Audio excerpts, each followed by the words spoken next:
વાત હવે અમદાવાદની કરીએ તો રવિવારના દિવસે પણ શાળા શરૂ રહી શકે। ભારે વરસાદના કારણે અગાઉ રાખેલી રજાની ભરપાઈ કરવા નિર્ણય લેવાયો। રવિવારે સ્વૈચ્છિક રીતે શાળા ચાલુ રાખી શકાશે। ચાલુ મહિનાના રવિવારે સ્વૈચ્છિક રીતે શાળા ચાલુ રાખી અભ્યાસક્રમ પૂર્ણ કરી શકાશે। જિલ્લા શિક્ષણ અધિકારીએ શાળાઓને આ પરિપત્ર કર્યો છે। સમગ્ર મામલે વાલીઓને પણ અવગત કરવાના રહેશે।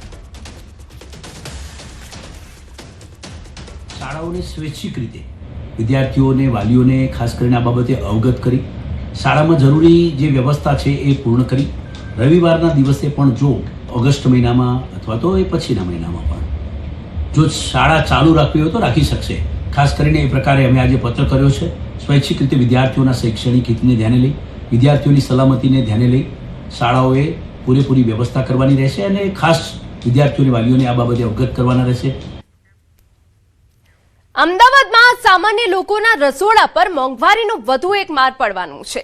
ઓગસ્ટથી ખાદ્યતેલના ભાવમાં ફરી વધારો થવાની શક્યતા છે, જ્યારે છેલ્લા 5 મહિનામાં પામ, સોયા, સૂર્યમુખી અને સરસવ તેલ સહિત દાળ, દૂધ, ખાંડ અને અનાજના ભાવમાં નોંધપાત્ર વધારો થયો છે।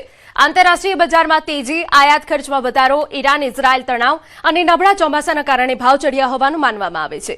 તહેવારોની સિઝન પહેલા દાળના 5 થી 10% અને ખાદ્યતેલમાં 3 થી 8% સુધી વધારો થવાની આશંકા છે, જેના કારણે સામાન્ય પરિવારોના રસોડાનું બજેટ ફરી ખોરવાય તેવી ચિંતા વધી છે।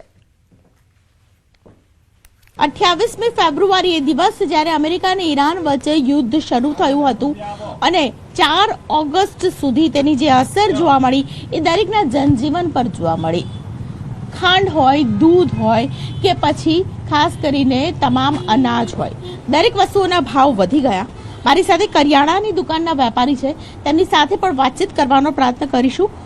હાલ જે ભાવ વધ્યા છે, કેટલા વધ્યા છે? 4 મહિનામાં સમજો કે દાળોમાં કિલે 5 થી 6 રૂપિયા એટલે બોરીએ 500 થી 600 રૂપિયાનો વધારો ગણાય। ખાંડમાં છે તો ખાંડમાં લગભગ 700 રૂપિયાનો વધારો કહેવાય। કિલે 7 રૂપિયાનો વધારો, 100 કિલો 700 રૂપિયાનો વધારો કહેવાય।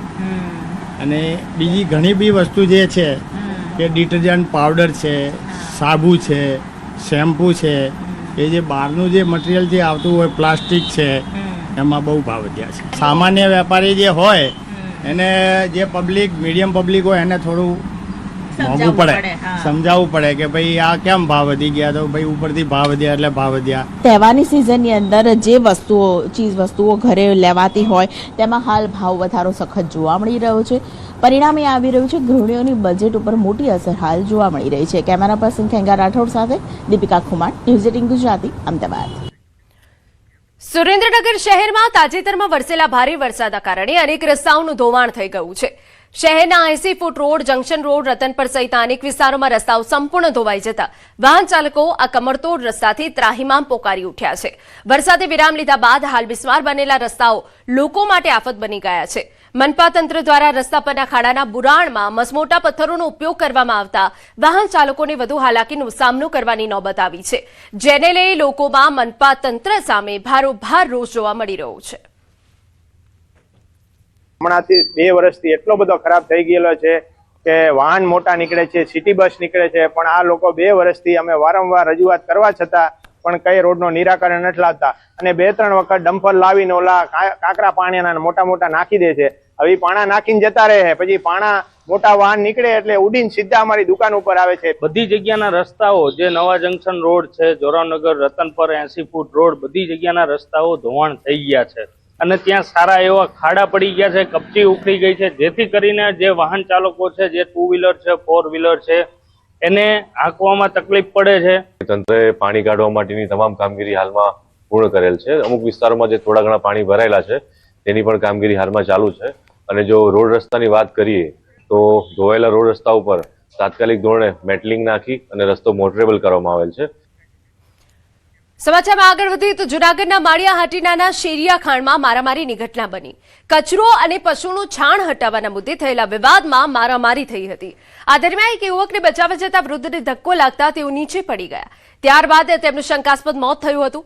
પરિવારજનોએ લાખા સિંધા ઉપર હુમલાનો આક્ષેપ કર્યો. આ મૃતદેહને જામનગર ખાતે પેનલ પોસ્ટમોર્ટમ માટે મોકલવામાં આવ્યો. પોસ્ટમોર્ટમ રિપોર્ટ બાદ મોતનું ચોક્કસ કારણ સ્પષ્ટ થશે. પોલીસે સમગ્ર મામલે તપાસ શરૂ કરી, જ્યારે પરિવારજનોએ જવાબદાર સામે કડક કાર્યવાહીની માંગ કરી છે.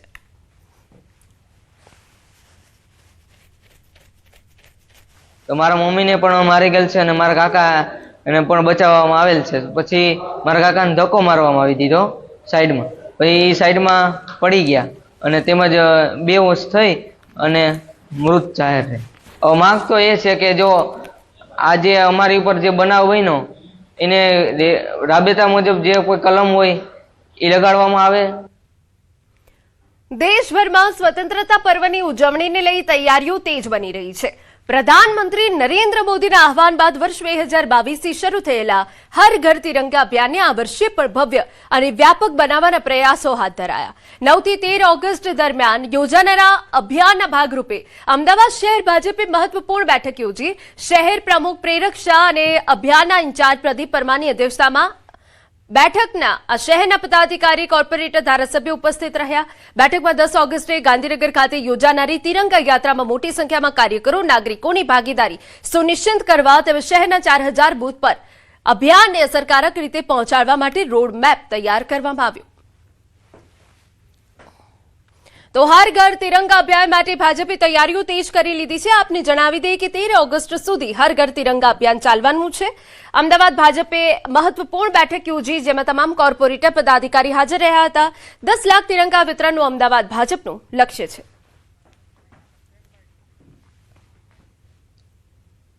પોરબંદર જિલ્લામાં ચાલુ વર્ષે માત્ર 2 ઇંચ જેટલો વરસાદ નોંધાતા દુષ્કાળ જેવી સ્થિતિ સર્જાઈ. વરસાદના અભાવે ખેતી પર ગંભીર અસર પડી, જેના કારણે કૃષિ આધારિત સમગ્ર અર્થતંત્ર ખોરવાઈ ગયું. સાતમ આઠમના તહેવારો નજીક હોવા છતાં બજારોમાં ગ્રાહકોનો અભાવ જોવા મળી રહ્યો છે અને વેપારીઓ મંદીનો સામનો કરી રહ્યા છે.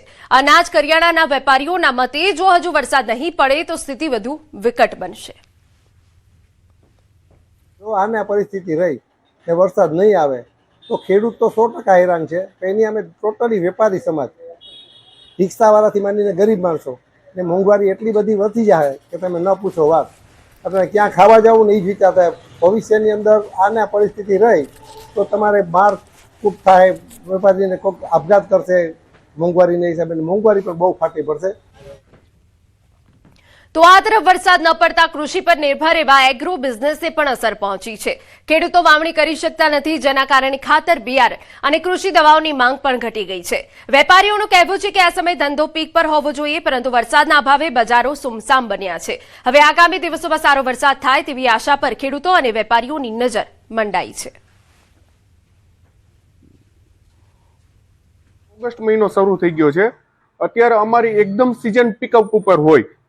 પેસ્ટિસાઇડમાં, ફર્ટિલાઇઝરમાં ખૂબ પિકઅપ ઉપર હોય. અમે ફ્રી ન થતા હોય એટલું અમારી સિઝન પિકઅપ ઉપર હોય. અત્યારે વરસાદ નથી, એની હિસાબે સિઝન બહુ મંદી છે. બહુ ઝાઝા સમય પછી કદાચ આવું બન્યું હશે, 2000ની અંદરમાં કદાચ બન્યું હશે. બાકી સિઝન દરમિયાન 3 ઇંચ પણ વરસાદ નથી પોરબંદર જિલ્લામાં. આવું લગભગ નથી બન્યું. સમાચારમાં આગળ વધીએ. સુરતમાં કીમ નદીના પૂરના કારણે લોકોનું જનજીવન અસ્તવ્યસ્ત થયું, ત્યારે પૂરગ્રસ્તોના સહારે આવી સુરત ગ્રામ્ય પોલીસ, જેની સરાહનીય કામગીરી કરી. ઓલપાડના 12 જેટલા ગામોમાં આશરે 2000 જીવન જરૂરી ચીજવસ્તુઓની રાહત કીટનું વિતરણ કરવામાં આવ્યું. ધારાસભ્ય મુકેશ પટેલની ઉપસ્થિતિમાં યોજાયેલા કાર્યક્રમમાં અસરગ્રસ્ત પરિવારોને તાત્કાલિક સહાય પહોંચાડવામાં આવી.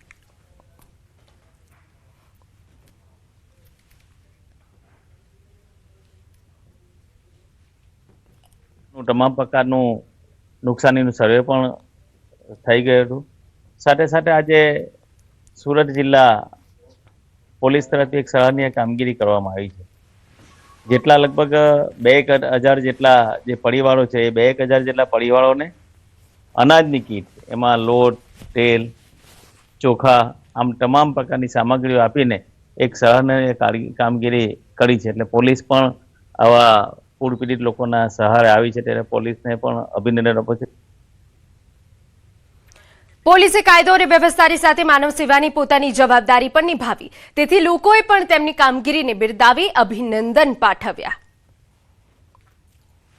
સુરત જિલ્લા પોલીસ દ્વારા ઓલપાડના ધારાસભ્ય શ્રી અને માજી મંત્રી શ્રી મુકેશ પટેલ સાહેબ છે, એમની સાથે જે કીમ વિસ્તાર અને ઉલપાડ વિસ્તારના જે કીમ ખાડીના વિસ્તારના જે અસરગ્રસ્ત ગામો હતા અને જ્યાં જ્યાં કીટની જરૂર હતી ત્યાં પોલીસ દ્વારા તેઓને ગ્રોસરી જેવી કે ચોખા, ખાંડ, ઘઉં, લોટ, મરચું, મીઠું, તમામ જીવન જરૂરિયાતની ચીજ વસ્તુઓ છે એ પ્રોવાઈડ કરવામાં આવેલી છે. આપણે એનડીઆરએફની ટીમને પણ વાકેફ કરી અમારા આવા જે ગામડા હતા એ ગામડામાં ફૂડ પેકેટ પહોંચ્યા અને આજે જે આ કીટનું વિતરણ થઈ રહ્યું છે સાહેબ, તો આજે પોલીસની એક સરાહના કહેવાય કે આજે પોલીસ તંત્ર આજે આટલી સહાનુભૂતિ, સહનશીલતા એ વાપરી આજે જે ગરીબો લોકોના આંસુ નુસવા માટે પોતે આવી ગયા છે એ બદલ એમને પણ ખૂબ ખૂબ અભિનંદન આપું છું. અને અમારા ધારાસભ્યો એટલા સક્રિય છે કે કાયમ માટે આવી રીતે કંઈ પણ બીના બને તો તરત નાવડી અથવા એનડીઆરએફની સંપર્ક કરી આ પૂરગ્રસ્ત ગામડાના મુલાકાત લે છે. અન્ય મહત્વના સમાચાર, સુરત જિલ્લાના કીમ નદીના વિનાશક પૂરે ખાસ કરીને ઓલપાડ અને માંગરોળ તાલુકાના ખેડૂતોને ભારે આર્થિક ફટકો પહોંચાડ્યો છે. રણકપુર સહિત અનેક ગામોમાં ઉભેલા શાકભાજી અને શેરડીના પાક, મંડપો, ખેતીની જમીન બરબાદ થઈ ગઈ. ખેતરોમાં કાદવ, રેતી, પ્લાસ્ટિકના થર જામી જતા આગામી પાક પણ જોખમમાં મુકાયો. કીમ નદીના પૂરે માત્ર પાક જ નહીં પરંતુ ખેતીની જમીન પર પણ ભારે અસર થઈ. ફળદ્રુપ જમીન પર કાદવ અને રેતીના થર જામી ગયા. સાથે સાથે મોટા પ્રમાણમાં કચરારૂપી પ્લાસ્ટિક પણ ખેતરોમાં જોવા મળી રહ્યું છે. હવે ખેડૂત